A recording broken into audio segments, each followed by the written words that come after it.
They say performance has an expiration date, but what if they're wrong? No matter where you start, the goal's the same: to be better, stronger, wiser, bolder.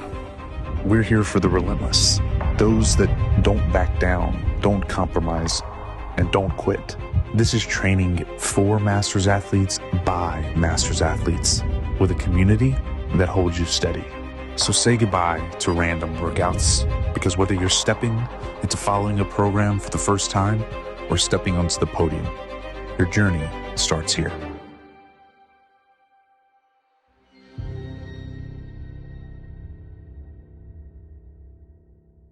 All right, team, welcome back to the Polar Athlete Podcast. It has been a few weeks since we've done this. We've been a little wrapped up with the games, but this is a great opportunity for us to come back and re-engage and talk about the games. I'm Josh, and I'm here with Jason. Jason, thanks a ton for joining, man. I'm excited to connect. You and I have been connected, so we've chatted a bunch at the games and since the games, but I thought this would be a cool opportunity to just kind of talk openly about that experience and share some takeaways and reflections. You had been on the Masters in Motion podcast as well and had a conversation there, which was great. If you haven't checked that out, folks, go listen to that. So I think we'll steer this conversation a little bit differently. But Jason, thanks for making time to do this, man. Dude, always happy to, man. And it was so fun to be out there competing with you, and be hanging out with you for 4 days. And then some extra time, outside of competition. It's really fun behind the scenes in the warm-up area. We're able to debrief and stuff like that, like at our booth and in passing on this, but when we're in the warm-up area, we both kind of have that game face on that, like, we're here for battle, for blood. We'll do whatever it takes out there. And the nerves are high. Like, we're stretched. Our nerves are stretched as far as they can get stretched, because you tasted, being actually literally on top of the leaderboard at one point. One day that we have a screenshot, so you're in contention. I'm in contention. We're both just laser focused, and we just every once in a while make eye contact. And there was no words to be said, just eye contact. Like, we've got jobs to do, and it was really fun just to know that.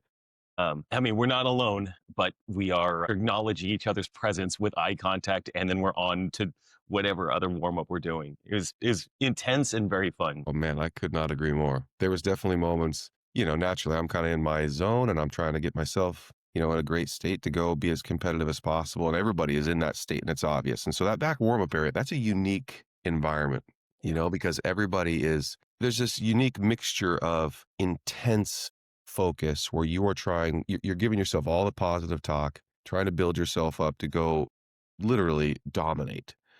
Yep. But at the same time, you have these nerves of like, oh gosh, so-and-so, they're moving really well and they look really strong in this. And so then you've got this like intersection of anxiety, and then you kind of start to entertain those thoughts a little bit. You're like, I'm back. And then you see a competitor and you're like, that's right, laser focus. And so you're doing this, at least for me, I'm kind of doing this dance of like game face, laser focus to, anxiety moments, and then thinking the worst. And yeah, I've certainly not mastered that.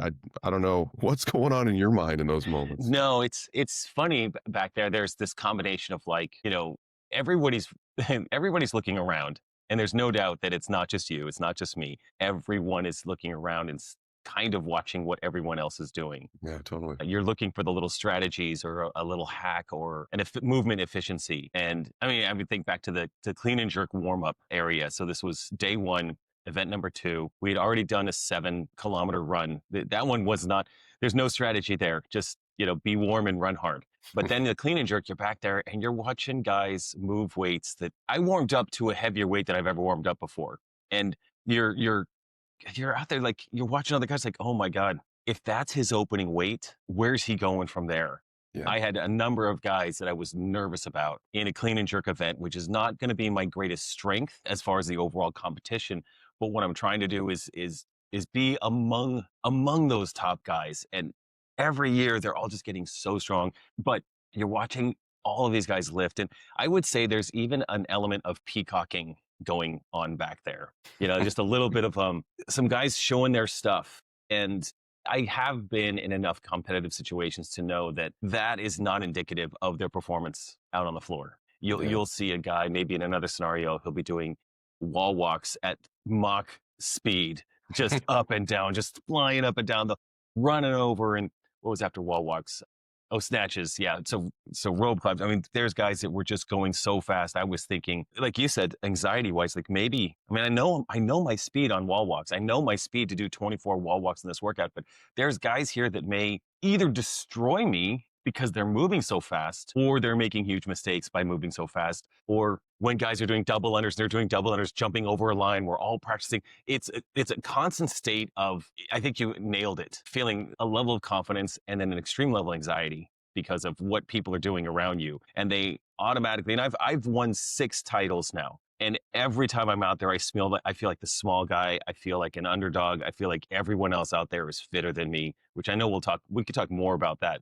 But no, that back area is a full range of emotions. And I know for you, part of your support system, I think I saw your coach identified as your wife out there, and offering some support along the way. Oh yeah, well, first off, major shout out to Anne. She is like just my biggest cheerleader, and she is so intense. First off, she's the kindest, most compassionate, loving like person you'll ever meet on the street.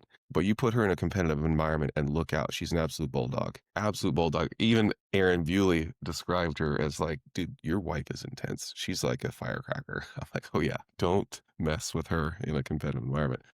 But she's roaming the outskirts of the warm-up area, and she's trying to catch, I didn't ask her to like investigate strategies or give me hot tips or like, but she is, and she is so competitive. And so that was a ton of fun. That's actually another element of the whole warm-up area, is you see all the coach interaction between athletes. And I don't know, for me, it was interesting because, my wife was there. I didn't ask her to like be a coach, and that's not really the role that she plays. She's very supportive and very competitive, so she gets me going.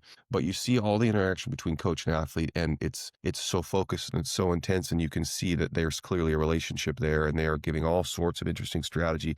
And at times I was like, gosh, is that a secret weapon that they have that I don't? I don't have that. Instead, I'm just observing everything that's going on around me. And it was really cool to see you in the back. And I was very intentional about observing you. Like, okay, how does Jason go about this? 6-time champ or soon to be? What's his game plan? How does he approach this athlete warm-up area? And I don't know, I don't think you had any special secrets aside from, man, you were just freaking focused, and you were just really getting locked in, and you engaged with athletes like anybody else. But there was clearly a time where, hey, the countdown is on. We're minutes away now. And it just like everything kind of closes in, and all the high fiving and fist bumping kind of goes away. And now it's down to like, you and I sharing a few glances like, let's go. That was Let's it. go. And that was cool. You're right. That is legitimately how it goes in that warm up. It goes from this broad spectrum of I'm checking in with our older athletes that go before us, in the heats before us. As they're warming up, we're just getting limber, maybe getting the heart rate going just a little bit, but they're kind of in their focus time. So I have that liberty of like checking in and seeing how they're doing and what their strategies are, what they're thinking. And I'm also certainly catching some of them as they're coming off of the competition floor, because I think that's actually a really nice little piece to get it. If you can catch somebody who just finished the workout, and especially if it's someone you can catch just a little bit of feedback. There was a time in in Madison, I think it was the 2022 games, where the event opened with 20 ring muscle ups for my age group and 15 ring muscle ups for the 50 plus age group just ahead of me. And Rick Stevenson came off the field and he was like, hey, I went unbroken on the ring muscle ups. And I immediately aborted my breakup strategy. I was planning on breaking 12-8 or something like that, but it was windy and these were long straps, so people were having a hard time getting back up on the ring. So I was thinking through all these scenarios. And when Rick came off the floor, he's like, I went 15 unbroken. I immediately in my head was like, okay, I'm going 20 unbroken. And I did. And it proved to be a really great strategy for that particular workout. So I'm always kind of keeping an eye on who just finished. If there's anything interesting, what was the hardest part, And then you're right, I start to get into that place of really narrowing down my focus. But I think one of the things that you may have observed there, I know that I see this every time, is it might be 30 minutes before the work. I think the clean and jerk is another. It's 30 minutes before we go out on the floor, and there's guys already lifting their starting weight. Yeah. And Yeah. we have 30 minutes to stand there. And one of the biggest challenges in the warm up area for everyone, absolutely, there's no one that has this dialed in perfectly, is trying to pace yourself towards the call to get in the corrals. You're trying to warm yourself up to be at your peak warmth and preparation. And then they call you and you have to stand around for like 15 minutes. But it's super challenging. If you saw me, I did a lot of standing around because my anxiety, and I think our anxiety gets so high waiting for the next event that we get down to our event like an hour early. We already feel like we already feel like we're behind because we see other athletes that are already moving a barbell, and you're just stretching. You're like, oh, am I behind? I've got an hour here.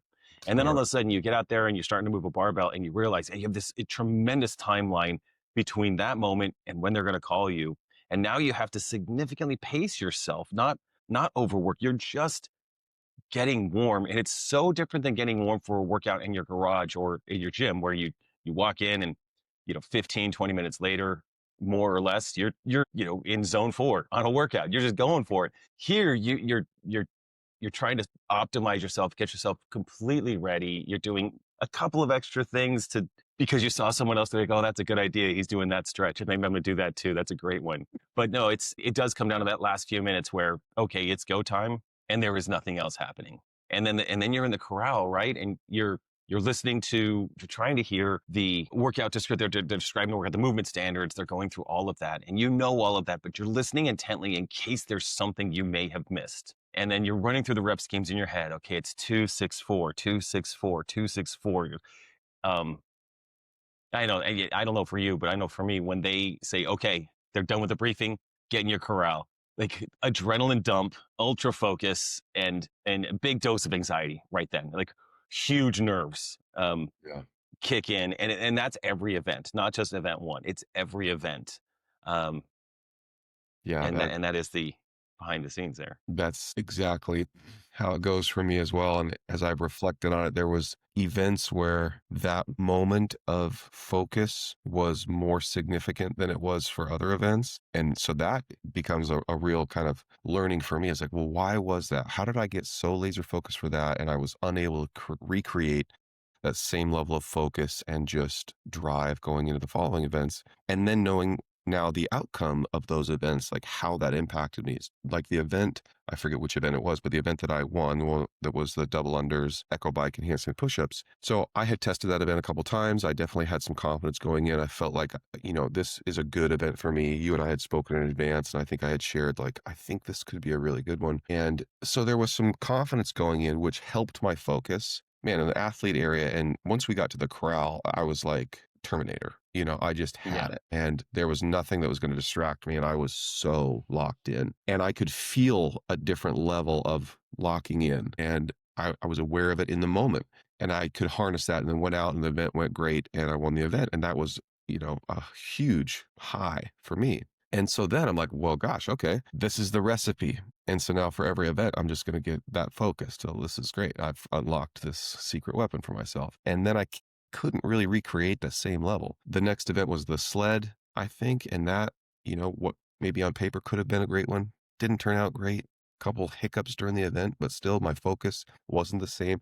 I could just feel myself kind of fading away in that day. The exhaustion, I think, of the cumulative load was adding up. And so all to say, the takeaway for me was like, just recreating that level of intense focus isn't easy. It takes something, and I haven't figured out exactly how to replicate that event after event after event. And maybe when I do, that will be a recipe for greater success. And I think you're onto something there. I originally thought that this games would be a situation where I found myself in a deficit after 2 days. And then the third day would be a big moving day for me. And the fourth day would be a way to climb to the top.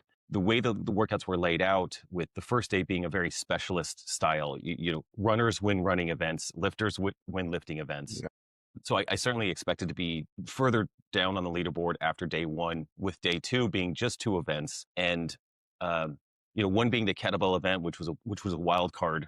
Really didn't know how that was going to go. Just knew that there was some big dudes that could probably move faster than me. And then the burpee event that night was also a very fast event. And those are typically not, fast events are not in my favor. If we just think of, probabilities that Grubb is going to do well on an event, nothing through the end of day 2 was in my favor. So I thought day 3 would be where it goes. It didn't evolve that way. I did well on day 1 and then held on day 2, and everything went much better than predicted. But what typically happens for me in competition, and this is after having 5 years at Legends, the Legends Championship, which is run very much like the CrossFit Games from a volume perspective. Sometimes Legends is actually even a slightly more challenging competition. And then the games for the past 7 years, I've done the CrossFit Games. So here we have this level of in-person experience. I put in all these reps, and I have found that for me, the deeper we get into a competition, the more focused I actually get, the more able I am to get into that. People might call it the flow or the flow state. I think that's maybe an extreme analogy. It's more of a flow/panic state that is, it's so powerful. I was actually talking to a friend the other day, and he said, how powerful is the fear of failure in your life? And I was like, bro, it is one of my superpowers. It is the thing that gets me that last ring muscle up in event 7. We had 6 ring muscle ups. This is the 5th round. After my 5th one, I barely locked out that 5th one. I had to double pump to get up, and I had 1 more to go.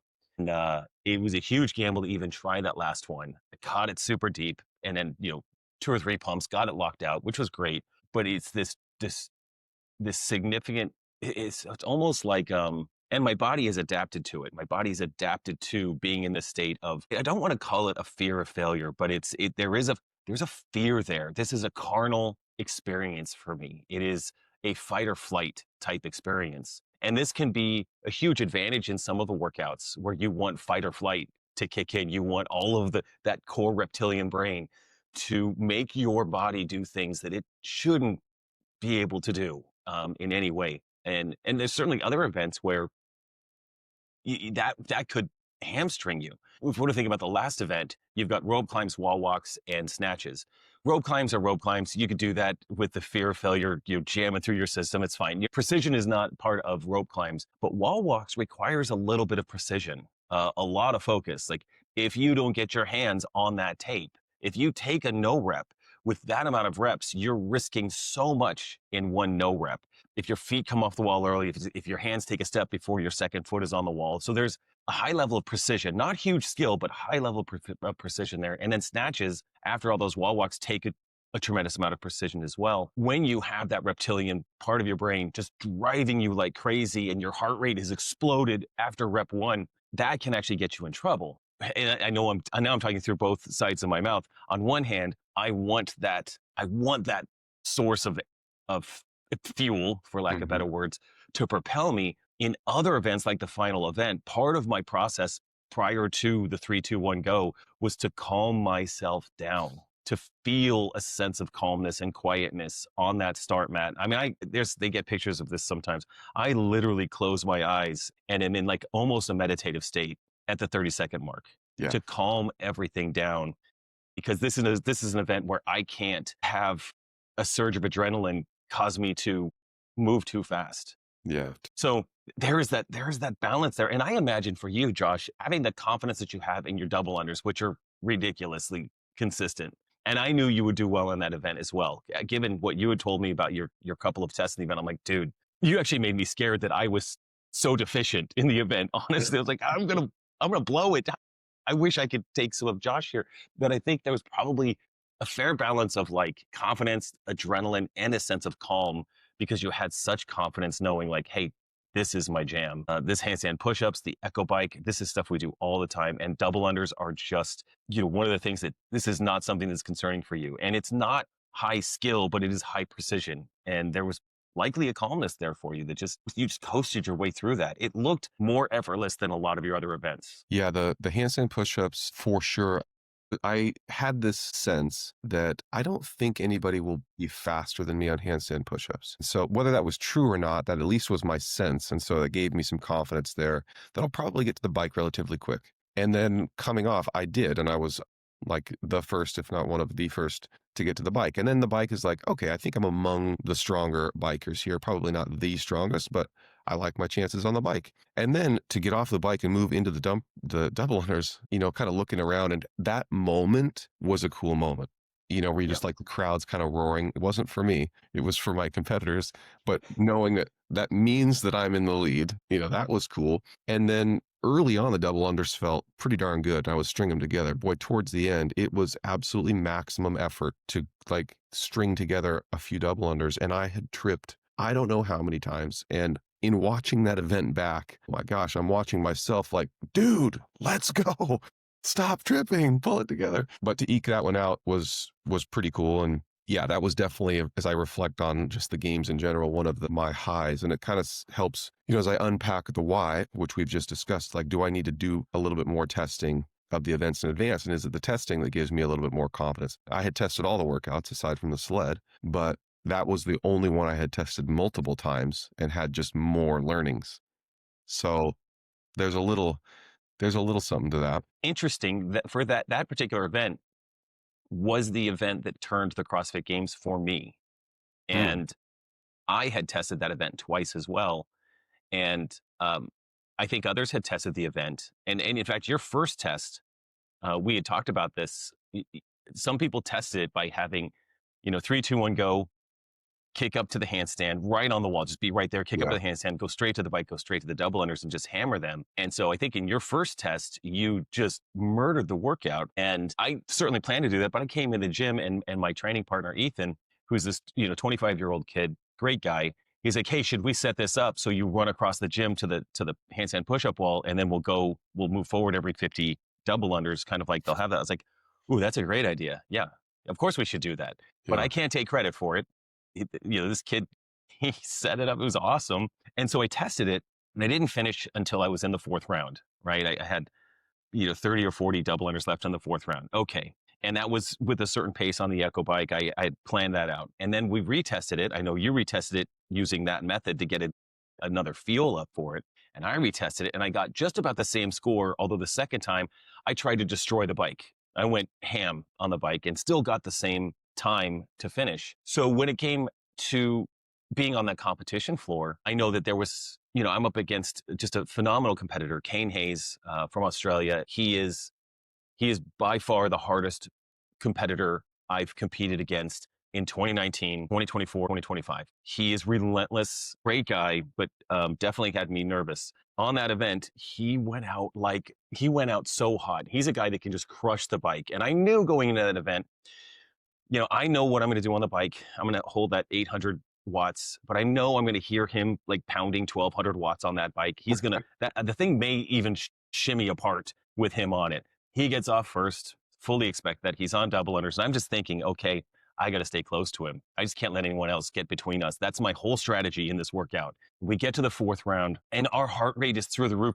This is for some reason way harder than we tested it. It was predictably hard, but I think the overall fatigue we had, the adrenaline, all of that stuff doesn't allow for that 1 minute recovery to really do anything for us. So that last round was exceedingly hard. And for me, I'm following my plan. I get to double unders and I finish with essentially the same times that I got in practice. It was like 10 times harder for some reason, but it was the same time to finish. And Kane, I believe, who had practiced it without running across the gym, he expected to finish in 3 rounds. And I don't think he had a plan for the fourth round. And it really hurt him. It hurt him. And it accumulated a lot of points there, which was a bit of a relief. But it is, the CrossFit Games are 8 events. And that's the thing. Every event matters. Every 3 points matters. 4 points. When I, passed Kane on the 7-mile sprint or 7-kilometer sprint, I knew that was a huge moment and that I was going to have to sell my soul to ensure he stayed behind me for 4 points. But going into your final event, 4 points here and there is everything, absolutely everything. You and Chicho and Rudy, and I don't know the other person, Bruno. the other guy, and Bruno, you guys were all within striking distance. It was so tight. And with 8 points separating it, I don't know how your wife, I know you were nervous. I know you were nervous. I don't know how Anne could even hold herself together. My wife, I'm going to tell you this, and my wife, so I missed my first final clean. It was the last clean. I was going for 305, which is a huge PR for me. I missed the first one because but she didn't tell me this. I didn't see it. She had literally turned around. She couldn't watch me do it. And I missed it. And in her mind, she said, well, he missed it. And I turned around. So I guess I have to turn around and watch the second attempt. And I didn't notice any of that. But I was like, if I would have noticed you turned around, I would have been like, what are you doing? I would have yelled out in the middle, like, you can't turn around. We're in this together. But imagine for you guys going into that final event, this is a marriage situation. Yeah, She is as much invested as you are. I could see the disappointment on her face. And That's not what I mean. That's No, not what I mean. Like, I mean, this is just a truth. This is a full transparency truth. Like, because I could feel for those that aren't totally aware, I was in fourth going into this event, and I was just a couple points away. Had I beat this one person, I would have podiumed. So I'm feeling all that pressure going in. I've got my eyes locked on this guy as we're going. And as the event is unfolding, we're neck and neck, and I'm right there, and I feel like I'm pacing it right. And then I hit a wall with my shoulders on these wall walks, and they start to slow down significantly. And I'm having that like, oh, crap moment. And I'm peeking up, and I don't see him slowing down. And it like the reality of the situation is starting to set in. And so I'm feeling some of that disappointment, yet I'm also like, anything can happen. You got to go. Just go. Just focus on what's in front of you. But I can see, my shoulders aren't coming back, and they're just like deteriorating rapidly. And so I'm fighting that, like, just focus on what you can control, also seeing the reality unfold. And that was a heavy feeling. That was definitely among the lowest of the lows in the whole competition. And then, I know my wife well. I know every look and she can muster. And it was that like, hey, I'm trying to act really excited and proud, but I could just see it. It was like she was as gutted as I was. And because we're sharing that. Yes.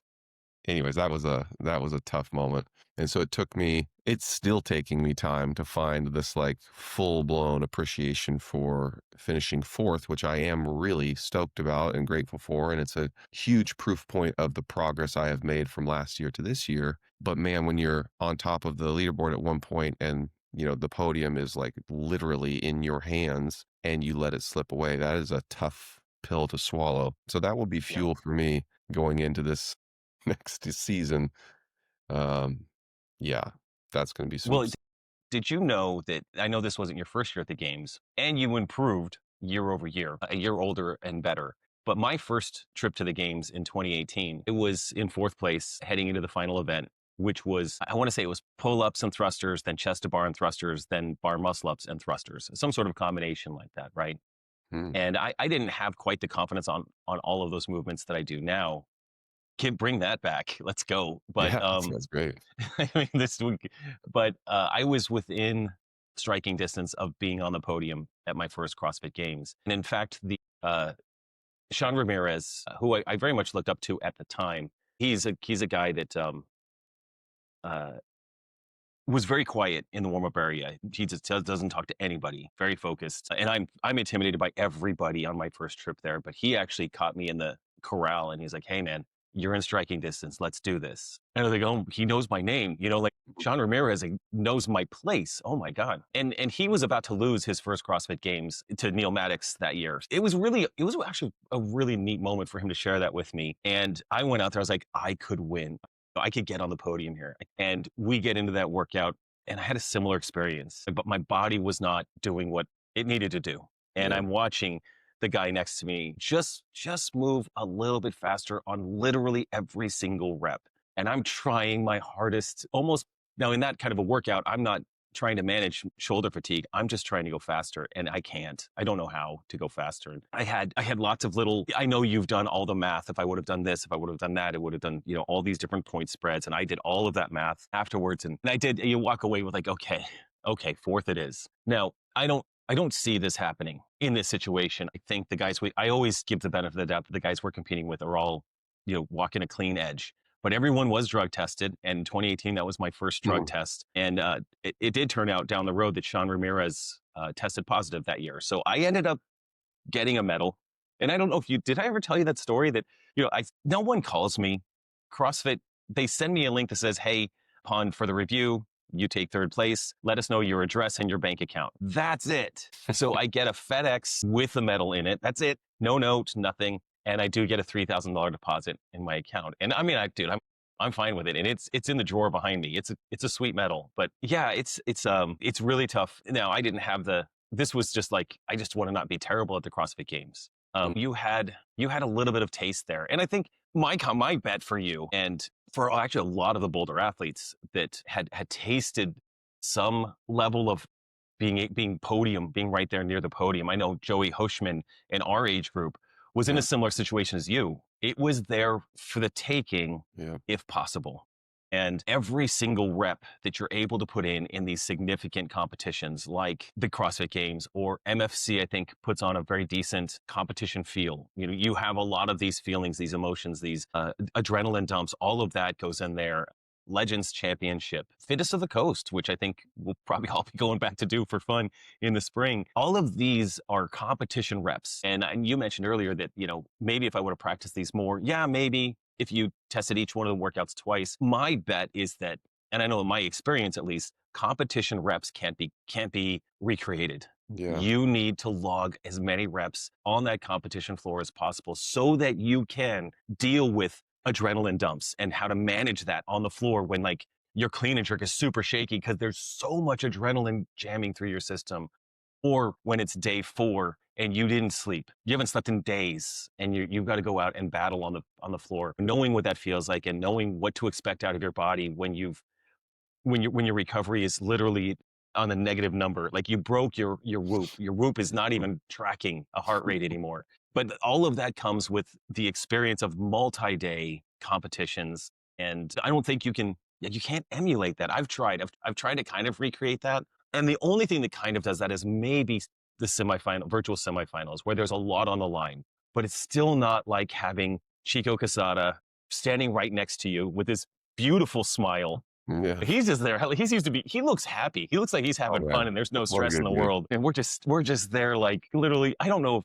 And I'm going to stop talking here because I know I've gone on this, but there's times during this event where I'm like, why am I doing this to myself? This is so stressful. This is too much. I don't know if I can do this. This is too stressful. Yeah. I mean, gosh, there's a lot to go on there. The pressure that you're feeling is significantly different, right? There's so much expectation that you have put on yourself. There's so much pressure you're creating internally, but there is so much external pressure as well and expectation. Everybody's kind of wanting to, you've got a whole group of people that are wanting to see you. And then you got a whole group of people that are like, take Jason off the Mount Rushmore. Like, let's get him up. Somebody else to win. So you're battling a whole bunch there, and I can only truly imagine, I don't know what that feels like. I can only imagine just how heavy that is. So the fact that you navigate it with such like humility and grace and fire is awesome. I mean, it's one of the many things that I respect about you and I've enjoyed, just getting to know you. And now this first experience, getting to see it in action and be behind the scenes with you and have these conversations. And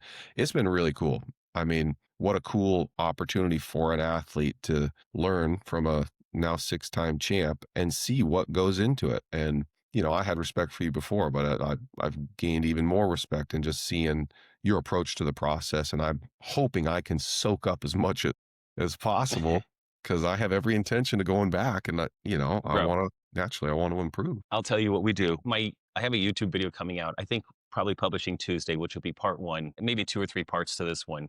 Because I've got a decent amount of behind the scenes. But what I can tease about this, if you guys stayed with us in our rooms, if you could see the behind the scenes, you would see the morning of day 1. I can barely eat. I'm so nervous. I'm so wrecked with nerves. I think I slept that night. I think that was one of my better nights of sleep. Randomly, from then on, from day 1 on, sleep was just very hard to manage. But my wife grabbed her phone to record me sitting with a sweatshirt on because when I get really nervous, I get cold.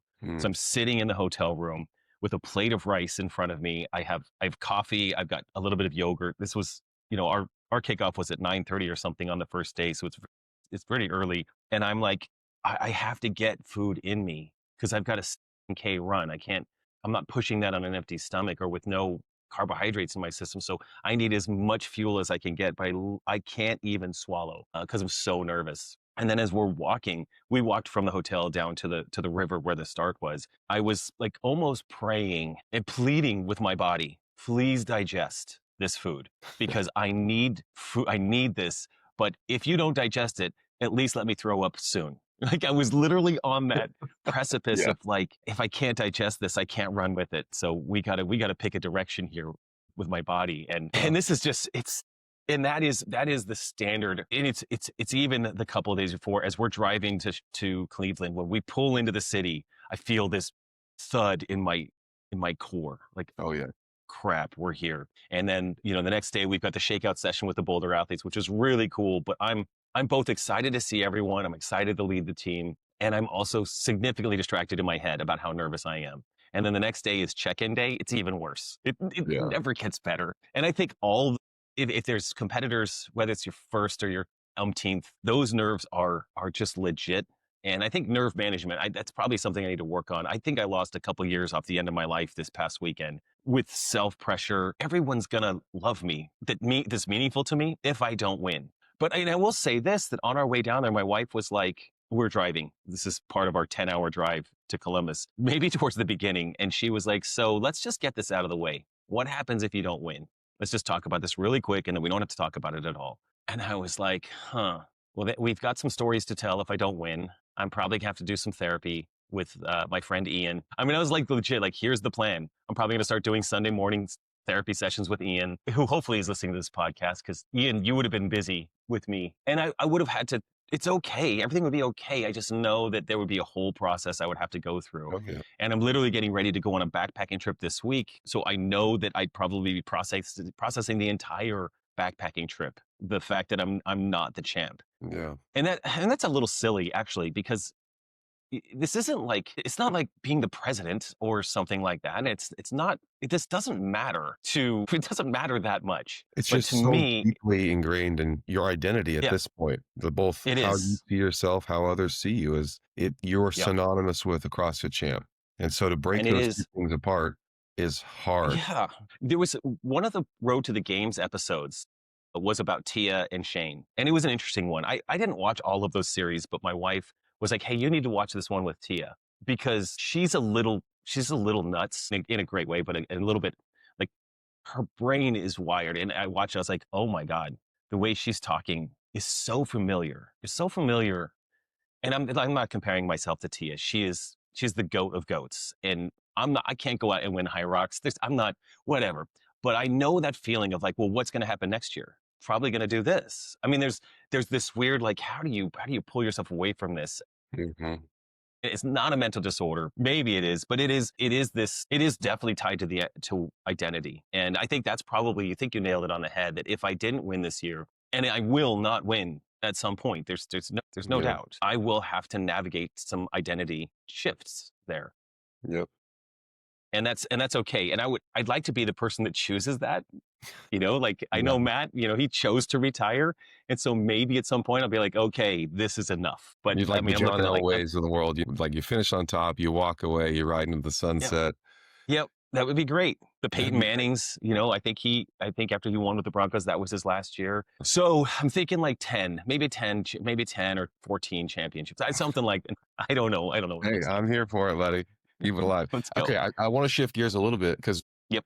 like, top takeaways, we've covered a lot of ground here, but I'm curious some of your top takeaways. I've got a couple, and like, honestly, and I had kind of said this before in various forums to various people, but like, the experience of the games this year was so different from my experience last year.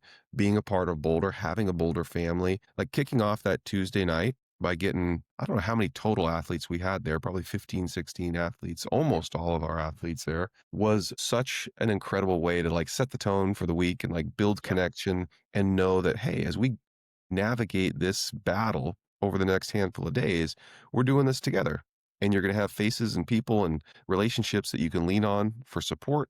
And you're going to find us at the booth. And that was just, it was so different. And to one, experience that for myself, but to help craft that and just be a part of that for Boulder athletes, that set the tone for me. And I was so excited to have that moment. And then when we executed, it was just all that I hoped it would be. It was really cool. That was a major takeaway, top takeaway for me. I completely agree. I mean, we put in so much prep time. You, me, Adam, Aaron, that was as challenging and focused as preparing for the games was from a training perspective. Making sure that our booth activation was amazing experience for not just our athletes, but all of the athletes, all of the Masters athletes. I mean, that took huge amounts of heavy lifting to pull off. And it was, like every time I went to our booth or I walked by, and it was what I would think of as like an Apple store in the mid 2000s, or 2010, 2015. Like you just walk by the Apple store and it is packed. It's just like, what are they all doing in there? And to have our booth have that feel to it, to me, it was really cool. The shakeout session with our athletes was so intimate. And of course, there's a large group of us there, but to be able to, and then the way we had them, sign each other's boards as this way of getting to know each other.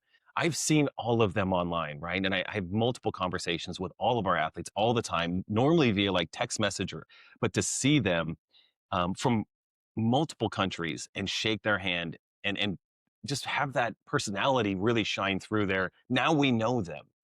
And then in the warm-up area or in passing or at the booth or wherever we are, now I'm able to say hi to David, who's from Switzerland or Norway or somewhere. But like, I didn't know that was where he was from. I just knew he was from somewhere. And now I know him. And now I've already forgotten where he's from. So David, I'm so sorry. I know you're from somewhere. But to see these guys in person, shake their hands, do that shakeout session. Like, I know that while I was rowing, I'm having conversations with Pat. And while I'm biking, I'm having conversations with you. I think you were next to me on the bike. And then running, I'm having conversations with Luis and Mike. And to have everyone there, and it's just doing a little bit of shaking out some of the cobwebs. And then what was fun at the end, it was one of my funnest things, is that we're all trying to figure out how are we jumping over the 30-inch box. So there's like 5 or 6 of us taking turns practicing box jump over technique. Like, how are you going to do it? How are you doing it? Which ended up not doing a 30-inch box jump over. They changed it. But to be collaborating, I know for you, I know you get to hang out with Justin and train with him. And that's really cool. I hang out with some guys, but they're not at the games. But to be there and immediately be brainstorming with our athletes, strategies, tips and tricks and all that. It was definitely one of the highlights. And I remember driving back to the hotel after that thinking, God, it was incredible. It was incredible. I didn't want to leave. We had to get out of there. It was like 8:30 at night. We had to leave, but it was one of those things where we could have lingered for hours. Yeah, 100%.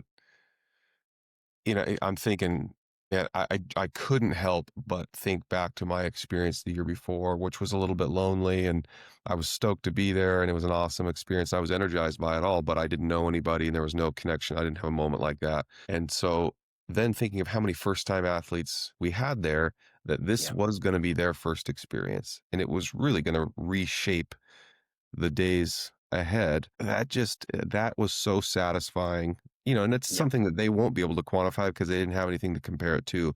But to know that, hey, we were really intentional about trying to set everybody up for success. Yes, from a performance perspective, but just from a social, and just have some joy, over these days, because you spend more time not competing than you do actually on the competition floor. And those moments not competing, we want to be meaningful and have some people you can lean on. And so I hope that came through for folks. Some of the feedback that I've heard suggests that it did in a good way. I hope that that's real. And I'm just really stoked about the way that everything shaped up, given all the investment we had made to create that. Well, and I think it'd be fair to give a quick shout out to Adam and Aaron, who are some of the secret ingredients to Boulder Athlete behind the scenes. I mean, they're not behind the scenes. They're not on this show right now, and they're not competing on the floor, but they're just here to serve to their core. Whatever our athletes needed, it was happening. Adam he was putting compression boots on every competitor that came in, Boulder, not Boulder, doesn't matter, from 7:30 in the morning till 9 o'clock at night. I mean, the guy we were talking yesterday that on the Saturday, he likes to take his wife to breakfast. If they're going to travel up there, kind of her reward is that he'll take her out to breakfast. Reward, not the right thing. Just it's a time for them to connect. And I know they really enjoy doing that. And on Saturday, like, he texts his wife, like, I don't think I can make breakfast happen. It was so busy for him. Yeah. And then a little bit later, he texts his wife, I don't think lunch is going to happen. And he could have easily just gone. He could have just left. Like, Adam, it's okay. But he's so dedicated to make sure that people are taken care of there. And I think Saturday night, someone snapped a picture of him mopping the middle of the floor. I don't know where he got the mop. I don't know what he's mopping or why he's mopping it. Sure, they have people for that. It wasn't like in our booth. It wasn't from our cold plunges. He's just helping, and I know that, at the event, he ran into Joe at one point, and Joe was like, hey, I need I need 5 volunteers to help do counters for the live feed. Do you know anybody? And Adam was like, I got you. So Adam was able to round up 4 people that were volunteering at our booth to jump in and help out, and rounded up someone else. I don't even know who the 5th person was. He got someone else to commit. And, within a few minutes, Joe's covered there. And Aaron, who's not hard to see, he's 11 feet tall at least. But he is just out there, with a camera. He's documenting everything. He's got live streams going sometimes, on the floor.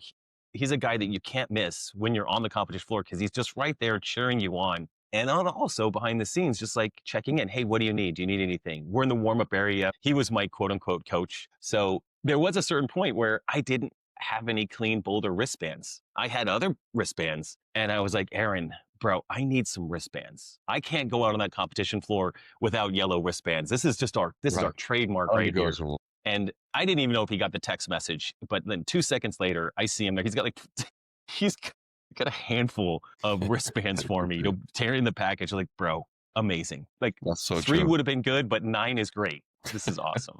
Yeah, gosh, that's such a great and obvious call out. Like, getting to hang with you guys all up was amazing. And, naturally, we know Adam and Aaron, who they are as people and as men, but to see how selflessly they cared for everybody and were just without a second thought would go and take care of anything that was required, and they could have been doing anything else with their time. To see how they invested it in others was, it's just a great testament to our mission, and it's a testament to who they are as people, which is why, I don't know, it's truly just feels like a family, man. Another fun story about Adam. Adam is the sweetest man on the planet. Like, he does not have a bad bone in his body, okay? If you asked him for anything, he would just do it. He insists on certain things that he wants to just give, okay? But during my last event, on our final heat, last day or whatever, there wasn't one of my competitor was being very, very inappropriate with a judge, right? She had no repped him on a couple of snatches. He wasn't meeting the standards that were clearly defined in the back during the briefing. And this athlete was being very, very overbearing to a small female judge. He was in her face. He was using very inappropriate words, not even in English, but the words, we know the words, or you recognize these words like, hey, I know that's not in Spanish, but I think in Spanish I know what that means, and it's bad, whatever. This guy was being a real turd, for lack of better words, really bad. My wife had told me afterwards that she was so upset by the behavior of this athlete. He had signed the clipboard, threw it on the ground. Adam told me afterwards, he said, I was 1 second from hopping the fence and tackling this guy to the ground, which I loved to see. I mean, honestly, I'm like, Adam, I wish you were 0 seconds. I would love to have seen Adam step across, because this Adam, again, he's the sweetest guy. You wouldn't think but if he was a wrestler, and if he needed to take a person down, he could take anyone down. In that he could, anyone, I don't care how big they are, he would take them down. I mean, it would have been a whole thing in and of itself. But again, it would have been the right thing to do. You as an athlete, you never do that to a judge, especially a male athlete to a female judge. You never ever do that. But again, it was just would have been another highlight to watch Adam power slam an athlete. I don't know. It was after it was done. This is the event is finished. He wouldn't have done that during the competition, but. Adam, you have my full permission as the CEO of the company I'll bail you out of jail. It's fine. That would have been so awesome. And watching and listening to him tell that story out of just, who is the kindest dude. Like, no, there's some fire there. I think he's serious. He was ready to jump that dang fence. And man, I think everybody would have been rooting for him in the moment too. 100%. There were many observers that saw and were like, that's not okay. Yeah. Well, good dude. Jason, we've got just a couple minutes left. One of the most obvious takeaways, you won your 6th championship. Like, this is a big deal. I'm curious, like, what is that? What is it like? What does that mean to you? I know we've talked about like how it intersects with your identity. And so talk to me about the pressure that you had put on yourself, the expectation, and now the moment where you realize, and some of this was captured on film and some really cool video footage. You can almost see the relief just washing over you in that moment. Just talk to me about winning your 6th and kind of what that means to you. Yeah. It was after winning my fourth. I'm not going to go back too far, but winning my fourth, I was like, I felt pretty good. I was 47 at the time. It was a pretty sweet victory in Madison. And so going into last year at 48, I was like, it would be really great to win my fifth title. That'd be really great, but it's really unlikely. These younger athletes, Kane Hayes is a formidable foe. Robbie McCord that year. I had guys that I was like, yeah, I was pretty nervous. I think I took third in semifinals or second or something. And I had a realistic expectation that I probably won't win, but if I do, that would be cool. So I had a little less pressure last year. Just turned out as the latter part of the weekend started to unfold, I had switched over to first position and built a lead, and it was really exceptional to win. It wasn't as much of a relief that year as it was like a victory. Like, oh my God, I did it. I can't believe I got 5. That's unbelievable. But I knew the day after the games last year, I was like, I got 5. Okay, I'm going for 6. And that was a year's worth of focus. It wasn't I hope I can win 6, or if I get lucky, maybe I could win 6. It was, this test proves I think I can do it again. If I can be healthy and continue to just train and be smart, I can get 6. And so that was my expectation the entire year, going for 6. Not, I hope I get 6. It was, I'm going to get my 6th title. In fact, there is this one moment in the video that you'll see on YouTube, and it was at the grocery store where I'm picking up all our groceries, and I picked up a 6-pack of non-alcoholic beer, and I was like, this is for celebrating on Sunday. And I didn't realize, I was rewatching the video. I was like, ooh, that was a lot of pressure I was putting on myself. I'm already planning my athletic brew victory, but it was the goal. And as I worked my way through the weekend, I was very, very focused. I gambled on the clean and jerk. It was a 25-point spread. If I hit this clean and jerk, I have 25. If I miss it, I'm down 20. It's such a huge swing. So that was a very exciting moment. But Kane is relentless. So this was high anxiety, high stress until I built a little bit of a lead. But I was never ever out of range. Ever. I was never going into that last event knowing it was done. So when it came down to that last event, and this is, I think, maybe the footage that you saw, but we're doing the wall walks and the snatches. And when I headed out for that third round of snatches, and this is the end of the third round, and I'm the first one to the barbell, and I feel great. Everything feels fine. The snatches, it could have been any weight. I'm never missing these snatches. The surge of adrenaline there, which I think was like the last bit of adrenaline that my body had or could produce over a weekend. That's when I started to feel relief. I was like, all I have to do is do rope climbs and not mess up these wall walks. I don't even have to go that fast. I can just be steady here. Not going to be silly. Not going to let anyone beat me. I'm got this. But then, yeah, I'm walking out to that last barbell and I'm by myself for a little bit out there. All I have is 4 snatches. And the magic of that stadium or that venue is that as I'm doing these last snatches, I am looking directly at Aaron. I'm looking at Adam. I'm looking at my wife, my kids. I can look around a little bit because I know it's done. I'm smiling. I'm breathing. I'm excited. I don't even have to be in a hurry here. And that was a pretty... You mentioned the word relief. I was exceedingly relieved at the end of round 3, going into round 4 and finishing that. And as I walked over the finish line, I did feel that surge of unbelievable celebration. The relief was short-lived. And then it was just, we effing did it. May have said that to my wife. Like, I was pure sweat, and I was like, I don't even care. I'm coming in. I'm squeezing tight. I gave my 12 big one. My 8-year-old is a little bit sweat averse, so I knew that I did not want to sweat all over him. So I gave him a big kiss on the head, and like having everyone there was so ridiculously cool. And they literally being 3 feet from my face through that last little bit. I'll tell you the other thing that feels really cool, and this is a very cool experience. But literally walking to that last barbell and seeing like 8 cameras on the floor right at me for these last snatches, that is pretty cool. It's a pretty cool experience. And at the same time thinking like, I can't wait to see all these pictures. I can't wait to see this footage. Yeah. But that felt, I feel in a niche sport, in a niche part of this niche sport, in a niche age group, I felt a little bit like a superstar for a moment there. And I'll take that in and enjoy that for the moment it was. Heck yeah. That's so cool. And this week, bro, I will say, I didn't mean to interject, because so what is it like now? Thank God I don't have to have therapy sessions with Ian.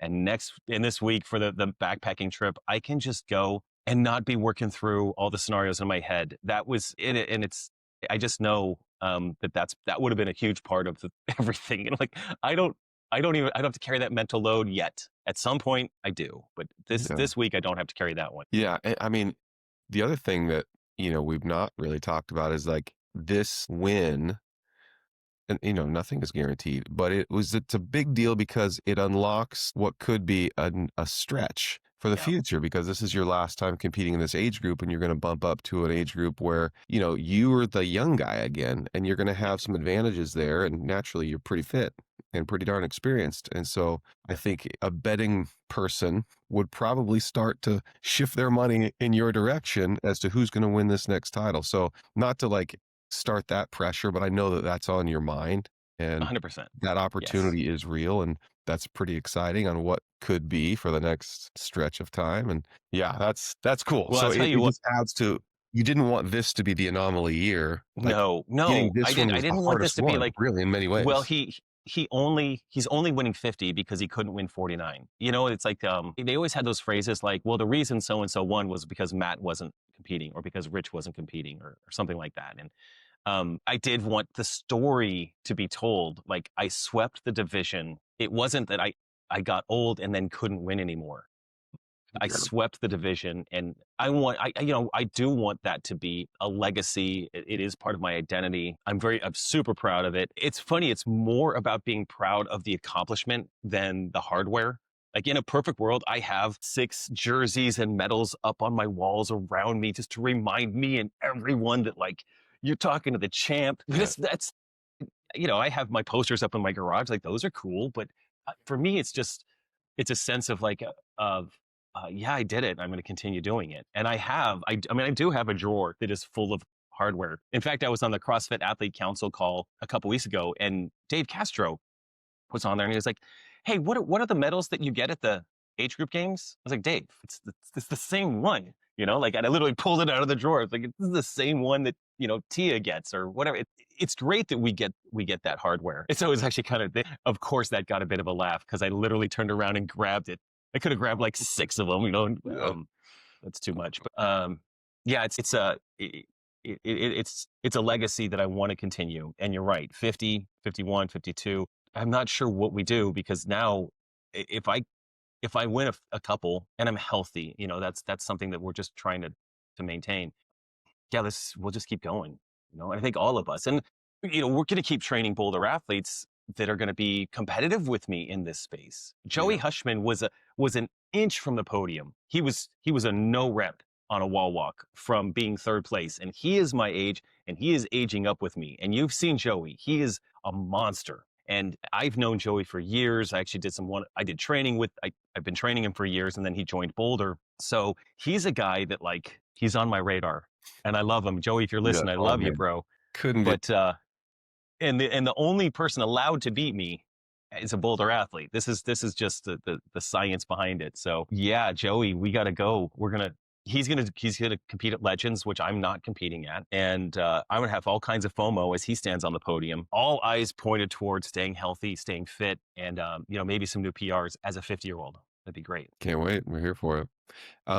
Shout out. I have not done the math yet, but I'm looking at the list of all the finish positions of our athletes, and that's another big, proud moment, just to see. One, we had 20 Boulder athletes competing at the games. Incredible. So many strong finishes. And while everyone has their story and of, the excitement of where they finished, but also, oh man, if I would have done this event different, I could have been there. I want to unpack those stories as we go over the course of the year, but just a tremendous sense of pride for Boulder athlete to not only show up and perform well, but, the values that these people carry and the stories that they have and the sacrifices that they made to get here is, it's really significant. And to be able to be there and, wrap my arms around these folks and hug them and say hi and get to know their story even more, man, that was a memory that I will take with me for a long time, and pretty darn cool. Jason, we're going to wrap this up here, but I do want to tease, I think what could come from you and I in some upcoming is more opportunities to talk about, like, now what's next for Boulder. how are we, where are we going to focus given what we've learned in the games and the athletes that we have and the programming that we have planned for the future? How might we make adjustments and focus on various areas just to continue to equip our athletes to perform at the best, possible level? I think there's some real meat on the bone there that we could dig into, and we'll just use this moment to tease that a little bit because that's a deep conversation. But yeah, I'm looking forward to doing this again here shortly, and we'll unpack more of that. Yeah, we have some big plans for this podcast. So taking what you've done with athlete interviews to continue to highlight our athletes who are just remarkable. And each one of them have such powerful stories. And we could have an hour-long podcast with every one of the athletes that were at the games because each one has a unique story and their perspective of their battle at the games. Those that were battling to make that final day and how much of an achievement that was for them. Others who had their own personal goals and massively exceeded their goals over the weekend. Those are all fantastic stories, but we'll also, with this podcast, be talking about, what's next, even when it comes down to like our cycles. So we'll get into kind of the nuts and bolts of what we're doing at Boulder, where we're going, why we're doing it. There's so many whys behind what we do. And I think this is just a fun format to be able to unpack all of that. Cheers to many upcoming episodes. Game on. I'm in. All right, bro. Team, thanks for checking out the Boulder Athlete Podcast. We are so grateful that you did. Wherever you're watching or listening, please like and subscribe so we can keep bringing you more stories from this great community.